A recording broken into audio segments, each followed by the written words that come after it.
దేవుడెవరు, ఆయన వ్యక్తిత్వం ఎటువంటిది అనేది ప్రతి క్రైస్తవుడు, ప్రతి విశ్వాసి కూడా తెలుసుకోవలసిన బాధ్యత ఉన్నది. అది చాలా అత్యవసరమైనటువంటి విషయమై ఉన్నది. దేవుడెవరు అనేది మనం తెలుసుకోకపోతే, దేవుని వ్యక్తిత్వం ఏమిటి అనేది మనం తెలుసుకోకపోతే, ఈ లోకంలో మనము దేవునికి ఇష్టంగా, పరసంబంధంగా, దైవ సంబంధంగా, వాక్యానుసారంగా మనం బ్రతకలేము. దేవుడు ఏమై ఉన్నాడు, దేవుడు ఎవరు, ఎటువంటి వాడు అనేది మనము నేర్చుకుంటే అప్పుడు మనము దైవ చిత్తానుసారంగా దేవునికి ఇష్టంగా మనం ఈ లోకంలో బ్రతకగలం. దేవునికి ఇష్టమైన పనులు మనం చేయగలం. ఆ విషయాలన్నీ కూడా దేవుడు పరిశుద్ధ గ్రంథంలో తెలియపరిచాడు. పరిశుద్ధ గ్రంథంలో ఆదికాండము 6వ అధ్యాయంలో దేవుడు తన్ను తాను వ్యక్తపరుచుకున్నటువంటి విధానాల గురించి మనం ధ్యానం చేయబోతున్నాం. ఆదికాండము 6వ అధ్యాయంలో మనం గమనిస్తే అక్కడ అది నోవహు జలప్రలయం సంబంధించినటువంటి అధ్యాయం. ఆ విషయం మనందరికీ బాగా తెలుసు. ప్రియ దేవుని బిడ్డలారా, అక్కడ మనం చూస్తే ఆదికాండము 6వ అధ్యాయము 6వ వచనంలో ఒక మాట ఉంటుంది. ఆదికాండం 6:6లో తాను భూమి మీద నరులను చేసినందుకు యెహోవా సంతాపపు నొంది తన హృదయములో నొచ్చుకొనెను అనే మాట మనం చూస్తున్నాం. భూమి మీద నరులను చేసినందుకు దేవుడు సంతాపము నొందుతున్నాడు, తన హృదయంలో నొచ్చుకున్నట్లుగా మనం చూస్తూ ఉన్నాం. ఇక్కడ దేవుడు ఏమై ఉన్నాడు, దేవుడు ఎటువంటి వాడు అనేది మనం ఏం నేర్చుకుంటున్నామంటే ఈ వచనం ద్వారా దేవుడు దుఃఖపడేవాడు, సంతాపపడేవాడు, ఆయన హృదయంలో నొచ్చుకునేవాడు అని మనం ఇక్కడ నేర్చుకుంటున్నాం. దేవుని బిడ్డలారా, మానవుల పాపాన్ని చూసి మనస్తాపము చెందేవాడు అనేది మనం ఇక్కడ నేర్చుకుంటున్నాం. ప్రియమైన దేవుని బిడ్డలారా, అప్పుడు భూమి మీద ఉన్న నరులు పాపము మితిమీరిపోయింది. ఆ పాపాన్ని చూసి ఆయన వాళ్ళ పాపపు స్థితిని చూచి వారి హృదయం యొక్క తలంపంలోని ఊహ అంతయు కేవలము చెడ్డదని మరి దేవుడు చూసి వారి చెడుతనము ఎంత గొప్పగా ఉంది, ఎంత తీవ్రంగా ఉంది అనేది ఎంత చూసి ఆయన ఎంతో బాధపడ్డాడు. నేను వీళ్ళని చేశాను, వీళ్ళేంటి ఇలా ఉన్నారు, నేను చేసినందుకు సంతాపపడుతూ ఉన్నాడు, బాధపడుతూ ఉన్నాడు. ఇప్పుడు ఏ విధంగా పిల్లలు తల్లిదండ్రులు కొన్నిసార్లు పిల్లల గురించి అనుకుంటూ ఉంటారు, వీళ్ళని ఎందుకు కన్నాను నేను అని బాధపడుతూ ఉంటారు. వారి యొక్క అవిధేయతను చూసి, తిరుగుబాటు స్వభావాన్ని చూసి, సమాజానికి ఎంతగా దుష్టులుగా జీవిస్తూ కీడు చేస్తున్నారో అవన్నీ గమనించి తల్లిదండ్రులు అలా అనుకుంటారు. అలా అదే విధంగా దేవుడు కూడా ఇక్కడ నొచ్చుకుంటున్నట్లుగా మనం చూస్తున్నాం. దీన్ని బట్టి మనం ఏం అర్థం చేసుకుంటున్నామంటే, ఆ రోజు ఆదికాండం 6వ అధ్యాయంలో నరులు యొక్క దుష్టత్వము, చెడుతనాన్ని చూసి నొచ్చుకున్న దేవుడు ఈరోజు నీవు నేను చేసేటువంటి ప్రతి పాపాన్ని చూసి కూడా దేవుడు దుఃఖించేవాడు, బాధపడేవాడు అనేది మనం ఇక్కడ తెలుసుకున్నాం. మనస్తాపం చెందేవాడు దేవుడు అనేది ఇక్కడ మనము తెలుసుకుంటున్నాం. ప్రియమైన దేవుని బిడ్డలారా, కాబట్టి మనము దేవుణ్ణి దుఃఖపెట్టే వారంగా మనం జీవించకూడదు. దేవుడు వీరిని నేను చేసినందుకు ఎంత చక్కగా జీవిస్తున్నారు, ఎంత సాక్షులుగా బ్రతుకుతున్నారు, వీరి ద్వారా వారి కుటుంబము, వారి సమాజము, వారి సంఘము ఎంత మేలు పొందుతుంది అని సంతోషపడే విధంగా మనం బ్రతకాలనేది ఇక్కడ నేర్చుకుంటున్నాం. మొట్టమొదటి విషయం, ఎన్నిసార్లు ఇంతవరకు మనం దేవుడు నొచ్చుకునే విధంగా బ్రతికాము, దేవుడు మనస్తాపం చెందే విధంగా జీవించాము, దేవుడు దుఃఖపడే విధంగా బ్రతికాము అనేది మనము పరీక్షించుకోవాలి, తెలుసుకోవాలి. దేవుడికి కూడా నీలాగే మనసుంది.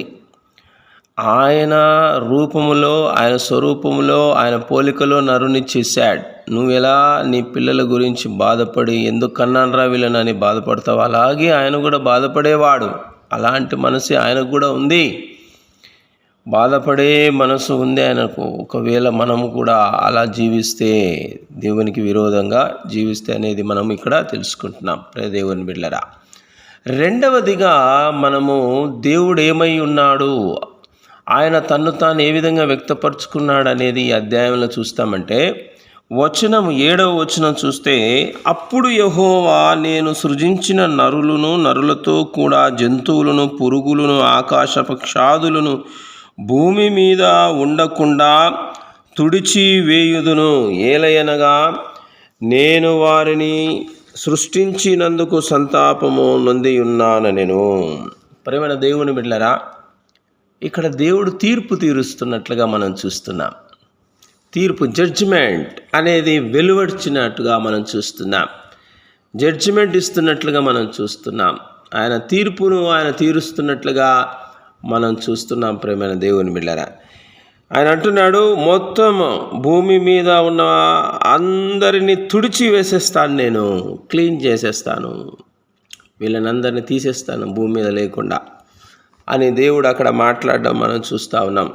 అలాగే 13వ వచనంలో కూడా మనం గమనిస్తే, 6వ అధ్యాయం 13లో దేవుడు నోవహుతో, సమస్త శరీరుల మూలముగా భూమి బలాత్కారముతో నిండి ఉన్నది గనుక నా సన్నిధిని వారి అంతము వచ్చి ఉన్నది, ఇదిగో వారిని భూమితో కూడా నాశనము చేయుదును, మొత్తము అంతం చేస్తాను వీరిని అని దేవుడు ఆయన తన తీర్పును వెలువడిచినట్టుగా మనం చూస్తూ ఉన్నాం. దేవుని బిడ్డలారా, ఇక్కడ మనం ఏం నేర్చుకుంటామంటే, దేవుడు నీతిగల న్యాయాధిపతి అనే విషయాన్ని మనం నేర్చుకుంటున్నాం. ఆదికాండంలో ఆదాము అవ్వలు పాపం చేసినప్పుడు అక్కడ కూడా తీర్పు తీర్చాడు. ఆ తర్వాత కయీను హేబేలు విషయంలో కయీనుకు తీర్పు తీర్చాడు. ఈ రీతిగా మనం ఎక్కడ చూసినా కూడా, ఎక్కడ పాపం జరిగినా అక్కడ దేవుడు తన తీర్పును బయలుపరుస్తాడు. ఆయన తీర్పు తీర్చే న్యాయాధిపతిగా ఉంటాడు. పాపాన్ని చూసి అలాగే పక్కకు తిప్పుకొని వెళ్ళిపోయే అన్యాయపు దేవుడు కాదు, అసత్య దేవుడు కాదు, మనం పూజించి కొలిచే దేవుడు. ఖచ్చితంగా ఆయన యొక్క తీర్పును, ఆయన ఎంత పరిశుద్ధుడో, ఆయన ఎంత సత్యవంతుడో ఆయన తీర్పు ద్వారా బయలుపరుస్తాడు. భూమి మీద ఉన్న అవినీతిని, బలాత్కారాన్ని చూసి తీర్పు తీర్చాలని నిర్ణయించాడు. ఆయన మొత్తం అంతం చేయాలని చూశాడు.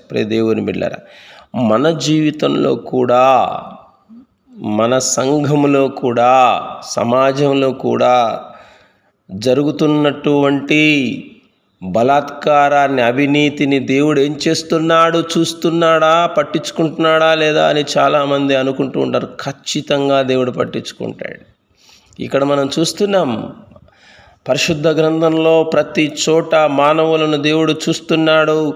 బలాత్కారులుగా, అవినీతి చేస్తూ దుష్టులుగా జీవిస్తున్నప్పుడు దేవుడు చూసి చూడనట్లు లేడు. అలాంటి దేవుడు కాదు. ఆయన ఖచ్చితంగా యాక్షన్ తీసుకుంటాడు, తీర్పు తీరుస్తాడు అనే విషయాన్ని ఇక్కడ మనం నేర్చుకుంటున్నాం. దేవుని బిడ్డలారా, సామాజికంగా తీర్పు తీరుస్తాడు, జాతీయంగా దేవుడు తీర్పు తీరుస్తాడు. ఒక దేశము దేవునికి విరోధంగా దుష్టత్వముతో జీవిస్తే దేశానికి తీర్పు తీర్చే దేవుడుగా ఉంటాడు.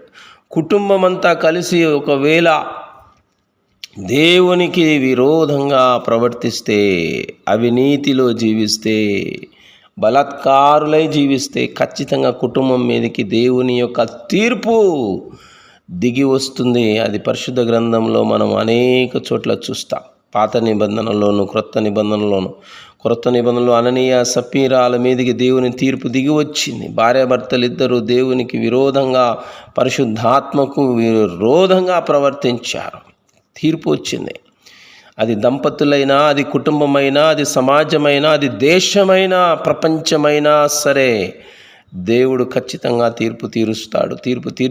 తీర్చడం ద్వారా మనకు ఆయన ఏం నేర్పిస్తున్నాడంటే, నేను నీతిగల దేవుడను, నేను న్యాయాధిపతిని, న్యాయమును జరిగించే దేవుడను అని ఇక్కడ దేవుడు మనకు తెలియపరుచుకుంటున్నాడు ప్రియమైన దేవుని బిడ్డలారా. తర్వాత మనం గమనించినట్లయితే అదే ఆదికాండము 6వ అధ్యాయము 3వ వచనంలో మనం చూసినట్లయితే అక్కడ ఏమని ఆయన మాట్లాడుతున్నాడో చూడండి. దాన్ని బట్టి ఆయన ఏమి తనను గురించి తాను వ్యక్తపరుచుకుంటున్నాడో మనకు తెలుస్తుంది.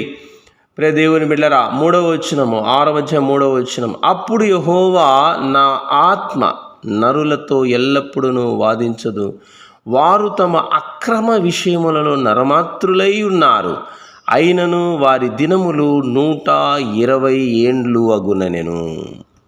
దేవుడు నరుల ఆయుష్ కాలానికి పరిమితి విధిస్తున్నట్లుగా మనం చూస్తున్నాం. నరుల ఆయుష్కాలం 120 ఏండ్లు అని పరిమితి విధించిన వాడుగా మనం 3వ వచనంలో దేవుణ్ణి చూస్తున్నాం. దీన్ని బట్టి మనం ఏం నేర్చుకుంటున్నాం? దేవుని బిడ్డలారా, ఆయుష్కాలాన్ని తగ్గించేస్తున్నాడు, ఆయుష్కాలానికి పరిమితి విధిస్తున్నాడు, మేరలు నిర్ణయిస్తున్నట్లుగా మనం చూస్తూ ఉన్నాం. దేవుడు దేవుని బిడ్డలారా, అది మన మంచి కోసమే చేస్తూ ఉన్నాడు. నేను భరించలేను, వీరి ఆయుష్కాలము మరి 100 సంవత్సరాలు ఉంటే వారు చేసే పనులను చూస్తూ నేను ఉండలేను ఎక్కువ కాలము. వీరి పాపాలు పెరిగిపోతూ ఉంటాయి. వీరి పాపాలు పెరిగిపోయే కొద్దీ నేను నా న్యాయాన్ని బట్టి వీరు తీర్పు తీర్చి వీరిని శిక్షించేవాడుగా ఉండాల్సి వస్తుంది అని చెప్పి దేవుడు అక్కడ ఆయన ఆయుష్కాలాన్ని 120 ఏండ్లకు తగ్గించినట్లుగా మనం చూస్తున్నాం. ఒక పరిమితి విధించినట్లుగా మనం చూస్తున్నాం. దేవుని బిడ్డలారా, మన జీవితాల్లో కూడా దేవుడు కొన్ని పరిమితులు విధిస్తాడు. మనం ఏదేదో చేసేద్దాం, ఏదేదో అయిపోతాం అని అనుకుంటాం, కానీ అవ్వలేము. అక్కడ ఒక పరిమితి ఉన్నట్లుగా మనకు ఒక మేర దేవుడు నిర్ణయించినట్లుగా మనకు అర్థమైపోతుంటుంది. ఏంటి, ఎలా ముందుకెళ్ళాలని చూసినా వెళ్ళలేకపోతున్నాను నేను. అక్కడ ఆదామవ్వలు పాపం చేసినప్పుడు తోటలోనికి రాకుండా అక్కడ ఖడ్గజ్వాలను పెట్టి అక్కడ ఒక బౌండరీ గీసాడు. ఇక్కడ నుండి లోపలికి మీరు రావడానికి వీల్లేదు, వచ్చి మీరు జీవజల ఫలం తింటే పాపములోనే జీవిస్తారు, ఇక విడుదల ఉండదు మీకు అని అక్కడ కూడా మేరను దేవుడు నిర్ణయించినట్లుగా మనం చూస్తున్నాం. మన జీవితాల్లో కొన్ని పరిమితులు ఉంటాయి. మనం ఆశించినది మనకు అందదు, మనం కోరింది అది మనకు అందదు, మన దగ్గరికి రాదు. మనం ఏవేవో అనుకుంటాం, అలా జరగదు కొన్నిసార్లు మన జీవితంలో. అప్పుడు మనము ఎలా దేవుణ్ణి అర్థం చేసుకోవాలంటే, నా మంచి కోసమే దేవుడు ఇలా పరిమితి విధిస్తున్నాడు, మేరలు నిర్ణయిస్తూ ఉన్నాడని మనం భావించాలి ప్రియమైన దేవుని బిడ్డలారా. తర్వాత మనము దేవుని ఏ విధంగా నేర్చుకుంటున్నాం, ఏం తెలుసుకుంటాం ఇంకా ఈ అధ్యాయంలో అంటే 8వ వచనంలో మనం గమనిస్తే 6వ అధ్యాయం 8వ వచనంలో, అయితే నోవహు యెహోవా దృష్టి యందు కృప పొందినవాడాయను అనే మాట చూస్తున్నాం. దేవుడు తన యందు భయభక్తులు కలవారి ఎడల ఆయన కృపను, ఆయన కటాక్షాన్ని చూపించేవాడు అని ఈ వచనంలో దేవుడు రాసిన ఈ వచనం బట్టి మనం నేర్చుకుంటున్నాం, తెలుసుకుంటున్నాం. దేవుని బిడ్డలారా, నోవహు ఎడల తన కృపను చూపాడు.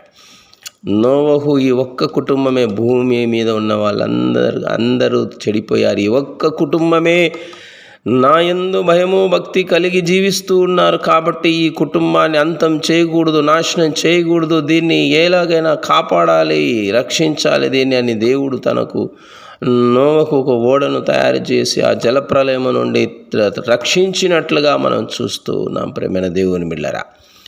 ఆయన యందు భయభక్తులు కలిగి ఉన్న వారి ఎడల, ఆయన బలిష్టమైన చేతి క్రింద దీన మనస్కులై ఉన్న వారి ఎడల ఆయన ఎల్లప్పుడూ కృప చూపే దేవుడు అనే మనం నేర్చుకుంటున్నాం దేవుని బిడ్డలారా.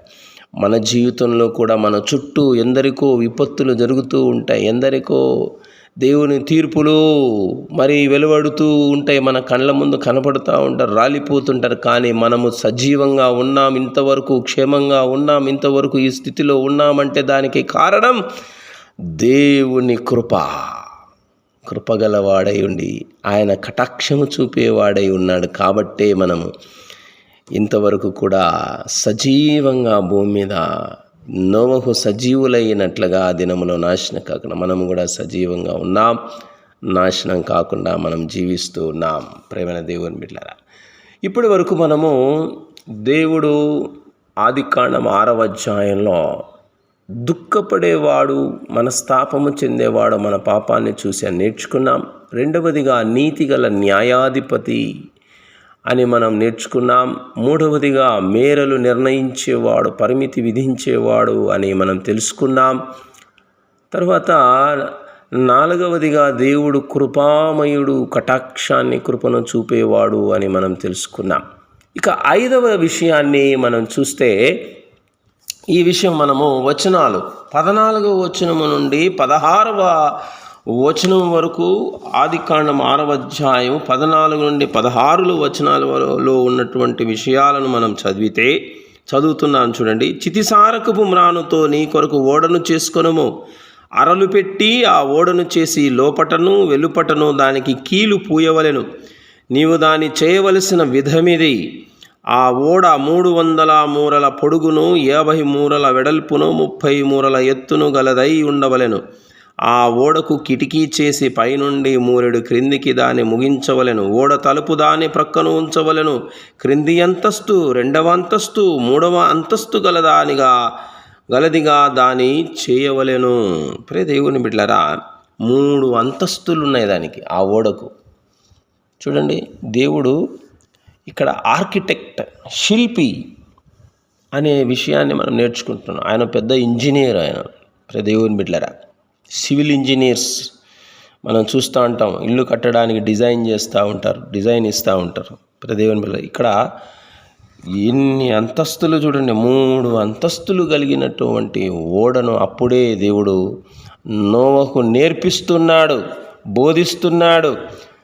ఎలా కట్టాలి, ఎలా ఎక్కడ ఏం పెట్టాలి అని నేర్పిస్తూ ఉన్నాడు. ప్రేమైన దేవుని బిడ్డలారా, ఈ ఓడ మనకు సైంటిస్టులు, శాస్త్రవేత్తలు కనుగొన్నారు. ఈ ఓడ లోపల వాళ్ళు ప్రవేశించి చూసి ఆశ్చర్యపోయారు. అరే, ఎంత జ్ఞానముతో కట్టాడు నోవహు అని. నోవహు ఈ జ్ఞానాన్ని ఇచ్చింది ఎవరు అంటే దేవుడిచ్చాడు. ప్రే దేవుని బిడ్డలారా, దేవుడు ఇక్కడ ఇన్స్ట్రక్టర్, ఒక టీచర్ లాగా దేవుడు ప్రే దేవుని బిడ్డలారా నోవహుకు అన్ని దగ్గరుండి నేర్పించాడు. ఇలా కట్టాలి, ఇక్కడ ఇలా కట్టాలని కొలతలు చెప్పాడు. ఎలా నిర్మించాలో కొలతలతో సహా స్పష్టమైన సూచనలు ఇచ్చిన దేవుడుగా మనకి ఇక్కడ దేవుడు కనబడుతున్నాడు. మార్గదర్శిగా, ఒక శిల్పిగా, ఒక ఆర్కిటెక్ట్గా, ఒక సివిల్ ఇంజనీర్గా, అలాగే బోధించేవాడుగా, నేర్పించేవాడుగా దేవుడు ఇక్కడ ఆదికాండం 6వ అధ్యాయము 14వ వచనం నుండి 16వ వచనాల్లో దేవుడు తన్ను తాను వ్యక్తపరుచుకున్నట్లుగా మనం చూస్తున్నాం. ప్రేమైన దేవుని బిడ్డలారా, ఆ రోజు నోవహుకే కాదు, ఈరోజు తన యందు విశ్వాసం ఉంచి తన మీద ఆధారపడి బ్రతుకుతున్న, తన కృపను పొందుకుంటున్నటువంటి ప్రతి విశ్వాసికి, ప్రతి వ్యక్తికి కూడా దేవుడు బోధించేవాడు, నేర్పించేవాడు. ఆయన అన్నీ కూడా దగ్గరుండి మార్గదర్శిగా ఉండి ఆయన నడిపించేవాడు అని పరిశుద్ధ గ్రంథంలో అనేక చోట్ల మనం వచనాలు చూస్తాం. ప్రేమైన దేవుని బిడ్డలారా, కీర్తనలో 32వ కీర్తన 8వ వచనంలో మనం గమనించినట్లయితే ఆయన ఏమంటాడంటే, 32వ కీర్తన 8వ వచనంలో, నీకు ఉపదేశము చేసేదను, నీవు నడవవలసిన మార్గము నీకు బోధించేదను, నీ మీద దృష్టి ఉంచి నీకు ఆలోచన చెప్పేదను. ప్రే దేవుని బిడ్డ, జీవితంలో ఒక చోటుకు వచ్చి ఇక్కడ నుండి ఎలా వెళ్ళాలి, దిక్కు తెలియడం లేదే, అర్థం కావట్లేదే, నా బ్రతుకులో ఇప్పుడు ఎలా అడుగేయాలి అనుకుంటున్నావా? ఖచ్చితంగా నోవహుకు దేవుడు నేర్పించి నడిపించినట్లుగా నీకు కూడా నేను నేర్పిస్తాను, నీకు ఆలోచన చెప్తాను అంటున్నాడు, నీకు ఉపదేశం చేస్తాను అంటున్నాడు దేవుడు. కీర్తన 32:8. ప్రే దేవుని బిడ్డలారా, అలాగే ఇంకొక వాక్యం చూద్దాం. యెషయా గ్రంథము 30వ అధ్యాయము 30వ అధ్యాయము 21వ వచనాన్ని నేను చదువుతూ ఉన్నాను. మీరు కుడి తట్టైనను ఎడమ తట్టైనను తిరిగినను ఇదే త్రోవ, దీనిలో నడువుడి అని నీ వెనక నుండి ఒక శబ్దము నీ చెవులకు వినబడును. దేవుని బిడ్డలారా, ఎలా నడవాలి? ఏ అడుగు వేయాలి, ఏ అడుగు ఎటువైపు వేయాలి అనేది దేవుడు మనకు బోధిస్తున్నట్లుగా, తెలియపరుస్తాడన్నట్లుగా ఈ వాక్యం మనకు నేర్పిస్తూ ఉంది. ప్రియ దేవుని బిడ్డలారా, అలాగే క్రొత్త నిబంధనలో కూడా ఒక చక్కని మాట ఉంది. చూడండి, యోహాను సువార్త 14వ అధ్యాయము, యోహాను సువార్త 14వ అధ్యాయము 26వ వచనం. ఆదరణకర్త అనగా తండ్రి నా నామమున పంపబోవు పరిశుద్ధాత్మ సమస్తమును మీకు బోధించి నేను మీతో చెప్పిన సంగతులన్నిటినీ మీకు జ్ఞాపకము చేయును. పరిశుద్ధాత్ముడు బాప్తిసం పొందిన నీలో ఉన్నాడు, నాలో ఉన్నాడు. ఎందుకున్నాడు ఆయన? దేనికి వచ్చాడు నీ లోపలికి, నా లోపలికి అంటే ఆయనంట మనకు టీచింగ్ చేస్తాడంట. ఒక టీచర్ లాగా మనకు బోధ చేస్తాడంట. మనం ఈ లోకంలో యేసు ప్రభువే ఉంటే పలానా సమయంలో పలానా పరిస్థితిలో ఎలా జీవించాడో మనకు జ్ఞాపకం చేస్తాడు. మనము అలా జీవించాలని మనకు నేర్పిస్తాడు, బోధిస్తాడు. ప్రియ దేవుని బిడ్డలారా, నోహుకు దేవుడు బోధిస్తున్నాడు, నేర్పిస్తున్నాడు. ఓడ ఎలా తయారు చేయాలి, నిన్ను నువ్వు ఎలా కాపాడుకోవాలి అని నేర్పిస్తూ ఉన్నాడు. ప్రియ దేవుని బిడ్డలారా, నీకు కూడా నేర్పించేవాడు ఆయన. దావీదు అంటాడు, నా కాళ్ళకు నా చేతులకు యుద్ధము నేర్పువాడు అన్నాడు. ప్రియ దేవుని బిడ్డలారా, యుద్ధము మనం కూడా చేస్తున్నాం, పోరాటం మనం కూడా సాతానుతో పోరాడుతున్నాం. వాడు అదృశ్యుడు, మహా తెలివిమంతుడు. మరి వాడితో మనం యుద్ధం చేయాలంటే మన జ్ఞానం మనకు సరిపోదు. ఎలా చేయాలో మనకు నేర్పించేవాడు ఎవరు? పరిశుద్ధాత్ముడు.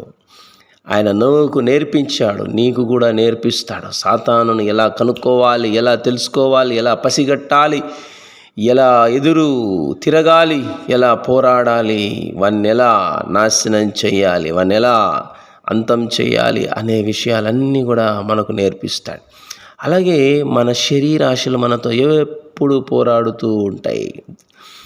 మనము ఆత్మీయంగా, ఆత్మానుసారంగా బ్రతకకుండా అడ్డు తగులుతూ ఉంటాయి. మన శరీరంలో నుండి వచ్చే కోరికలు, ఆశలు, దేవునికి విరోధంగా వచ్చే ఆశలు, వీటితో మనం ఎలా పోరాడాలి అది కూడా దేవుడే నేర్పిస్తాడు, బోధిస్తాడు, తెలియపరుస్తాడు.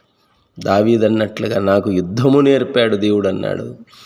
మనకు కూడా మన శరీరాశలతో, శరీర కోరికలతో మనము ఎలా పోరాడాలో మనకు నేర్పించేవాడై ఉన్నాడు. నోహుకు నేర్పించాడు 3 అంతస్తుల ఓడను కట్టడానికి. అప్పుడే ప్రియ దేవుని బిడ్డలారా, మరి టైటానిక్ ఓడను కట్టారు, నిర్మించారు, కానీ అది కూలిపోయింది, అది మునిగిపోయింది నీళ్ళల్లో. మొట్టమొదటి ఓడ నోవహు కట్టాడు, మునగలేదు అది. దేవుడు దగ్గరుండి నీకు అన్నీ నేర్పిస్తే నీ జీవితము మునిగిపోదు. నీ జీవితము అనే ఓడ, నావా ఈ లోకమనే ఈ జలములలో, ఈ సముద్రపు జలములలో వచ్చే అలలు అనేటువంటి శ్రమలు కానీ, భీకరమైనటువంటి పోరాటాలు ఈ లోకంలో ఉన్నాయి. మనం అంటే నచ్చది లోకానికి. యేసు ప్రభు అంటే ఏ విధంగా నచ్చలేదు ఈ లోకానికి, అలాగా మనల్ని నచ్చది లోకం. క్రైస్తవులు అంటే నచ్చదు. అయినా ఎటువంటి అలలొచ్చినా, ఎంత భీకర తుఫాను వచ్చినా, దేవుడు కట్టే ఓడ నీవు. నీ బ్రతుకును దేవుడే కట్టి నిర్మిస్తూ ఉన్నాడు. నీవు మునగవు. నీవు ఎటువంటి తీవ్రమైన ప్రతికూల పరిస్థితుల్లోనైనా సరే ఆ నీళ్ళల్లోనే, ఆ లోకములోనే అందరూ చూసి విస్మయ పొందేలా ఎలా బ్రతకగలుగుతున్నారు వీళ్ళు అని ఆశ్చర్యపోయేలా నిన్ను బ్రతికించగల దేవుడు, అలా బ్రతకడం నీకు నేర్పించే దేవుడని మనం చూస్తున్నాం. ఆదికాండం 6వ అధ్యాయం 14వ వచనం నుండి 16వ వచనం వరకు. ప్రియ దేవుని బిడ్డలారా, దేవుడు తర్వాత చివరిగా మనం చూస్తే ఇక్కడ 18వ వచనంలో ఆయన నిబంధన చేసేవాడుగా తన్ను తాను వ్యక్తపరుచుకున్నట్లుగా మనం చూస్తున్నాం. ఆదికాండము 6వ అధ్యాయము 18వ వచనం. అయితే నీతో నా నిబంధన స్థిరపరచుదును, నీవును నీతో కూడా నీ కుమారులను, నీ భార్యయు, నీ కోడళ్ళను ఆ ఓడలో ప్రవేశింపవలెను. దేవుని బిడ్డలారా, మనం ఇక్కడ గమనిస్తే నోవహుతో నిబంధన చేస్తానని వాగ్దానం చేస్తూ ఉన్నాడు దేవుడు. దేవుడు నీతో కూడా వాగ్దానం ఈరోజు చేస్తూ ఉన్నాడు. నీతో ఎన్నో వాగ్దానాల ద్వారా నీతో దేవుడు ఎన్నో అగ్రిమెంట్లు చేసుకున్నాడు. నిబంధనను స్థిరపరచువాడు, వాగ్దానములను నెరవేర్చువాడు ఆయన. దేవుని బిడ్డలారా, దేవుడు ఏమై ఉన్నాడు అని 6వ అధ్యాయంలో మనం తెలుసుకున్నామంటే, ఆయన మన పాపాన్ని చూసి మనస్తాపం చెంది హృదయంలో నొచ్చుకునే దేవుడు అని మనం చూసాం. రెండవదిగా, పాపాన్ని చూసి చూడనట్టుగా, అవినీతిని బలాత్కారం చూసి చూడనట్టుగా ఉండే దేవుడు కాదు, నీతిగల న్యాయాధిపతిగా తీర్పు తీర్చే దేవుడు అని మనం నేర్చుకున్నాం. మన జీవితంలో కొన్ని మేరలు మన మంచి కోసము కొన్ని పరిమితులు విధించేవాడు అని తెలుసుకున్నాం. మన ఎడల ఆయన కటాక్షాన్ని, కృపను చూపేవాడు అని నేర్చుకున్నాం. మనకు మార్గదర్శి, మన బోధకుడు, మన శిల్పి అని మనం నేర్చుకున్నాం. తర్వాత చివరిగా, ఆయన మనతో నిబంధన చేసేవాడు, వాగ్దానాలు చేసేవాడు అని మనం నేర్చుకున్నాం. దేవుని బిడ్డలారా, దేవుని గుణలక్షణాలను బట్టి, దేవుని వ్యక్తిత్వాన్ని బట్టి మనం అనుదినము దేవుణ్ణి స్తుతించి ఆరాధించేవారుగా మనం ఉండాలి. దేవుని బిడ్డలారా, నాలో ఉన్న పాపాన్ని చూసి మనస్తాపం చెందే దేవా, నీకు వందనాలు ప్రభువా. నా పాపాన్ని బట్టి నా జీవితానికి తీర్పు తీర్చే నీతిగల న్యాయాధిపతి అయిన దేవా, నీకే స్తుతి స్తోత్రము తండ్రి అని మనము దేవుని స్తుతించే వారంగా ఉండాలి. నా మేలు కొరకు పరిమితులు, మేరలు నిర్ణయించే దేవా, నా జీవితానికి నీకు వందనాలు, స్తోత్రములు దేవా అని దేవుని స్తోత్రించే వారంగా ఉండాలి. నా ఎడల కృపను, కటాక్షాన్ని ఎల్లప్పుడూ చూపించే దేవా, నీకు వందనాలు, స్తోత్రములు అని దేవునికి స్తుతులు చెల్లించే వారముగా మనం జీవించాలి. అలాగే నా మార్గదర్శివై నేను ఎలా నడవాలో నాకు నేర్పించే దేవా, నీకు వందనాలు, స్తోత్రములు అని దేవునికి స్తుతులు చెల్లించే వారముగా ఉండాలి. నా జీవితంలో ఎన్నో వాగ్దానాలు చేసి నాకు నిబంధన చేసే దేవుడవై ఉన్న దేవా, నీకు వందనాలు, స్తోత్రములని దేవుణ్ణి స్తుతిస్తూ, దేవుని ఆరాధిస్తూ కనపరుద్దాం.